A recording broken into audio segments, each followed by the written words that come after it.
Hello மக்களே, welcome to Stella's kitchen. இன்றைக்கு நம்ம பார்க்க போகிறது ஒரு பாயச ரெசிபி.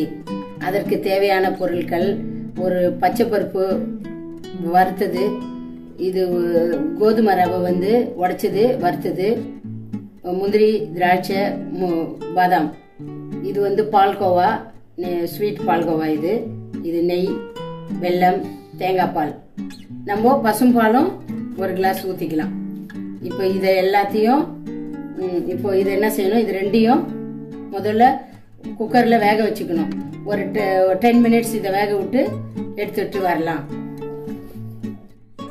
இப்போ இந்த வறுத்த பச்சை பருப்பையும் இதால 2 கப்பு ஊற்றிங்க தண்ணி. இப்போ இதுவும் இதால 2 கப்பு தண்ணி ஊற்றிங்க. இதை மொத்தமாக இதை வேக வச்சுக்கணும். அதுக்கு ஒரு சிட்டிகை உப்பு போட்டுக்கணும், டேஸ்ட்டுக்கு உப்பு. அவ்வளோதான். இதை மூடி வச்சுக்கணும். நெய் போட்டுக்கலாம். இப்போ முந்திரி, திராட்சை வறுத்துக்கலாம்.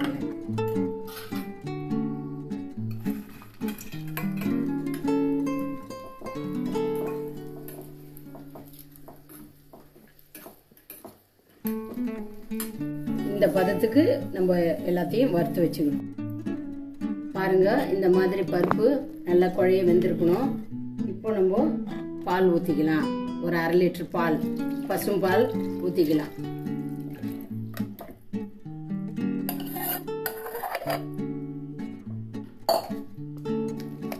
அப்புறமா இதை நல்லா கலக்கிட்டு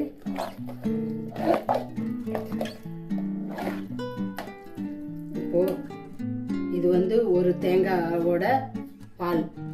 இது அப்படியே எல்லாத்தையும் இதில் ஊற்றிக்கலாம்.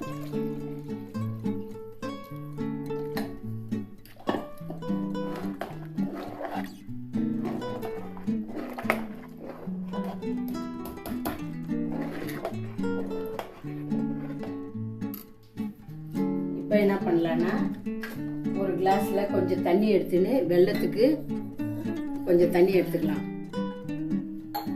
இந்த தண்ணியில இந்த வெல்லத்தை கரைச்சிக்குவோம்.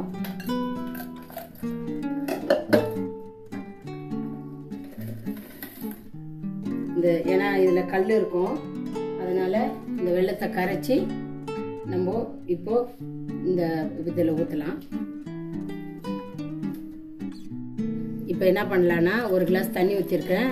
இந்த வெல்லம் கரைஞ்சி, ஏன்னா இதில் மண் இருக்கும், அதனால இதை நல்லா கரைச்சி ஒரு கொதி வந்தோன்னே இதை வடிகட்டி அந்த பாயசத்தில் லாஸ்ட்டில் இதை ஊற்றிக்கலாம். இப்போது இப்படி வெல்லம் பாகு காய்ச்சிட்டோம். இப்போ நம்ம மேலே ஆப்பில் அது வடிகட்டி ஊற்றுறோம்.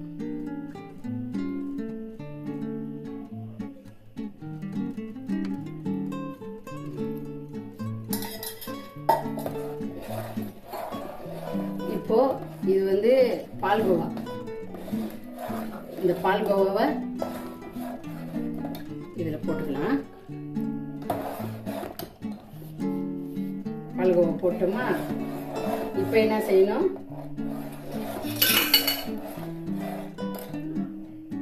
இந்த முந்திரி, திராட்சையெல்லாம் வறுத்து வச்சது வச்சிருப்போம் பாருங்க, நெய்யில் வறுத்து வச்சது, அதை இதில் போட்டுக்கலாம். அவ்வளோதான், இந்த பாயசம் ரெடி ஆயிட்டு. பாயசம் ரெடி. இங்கே பாருங்க, பாயசம் ரெடி.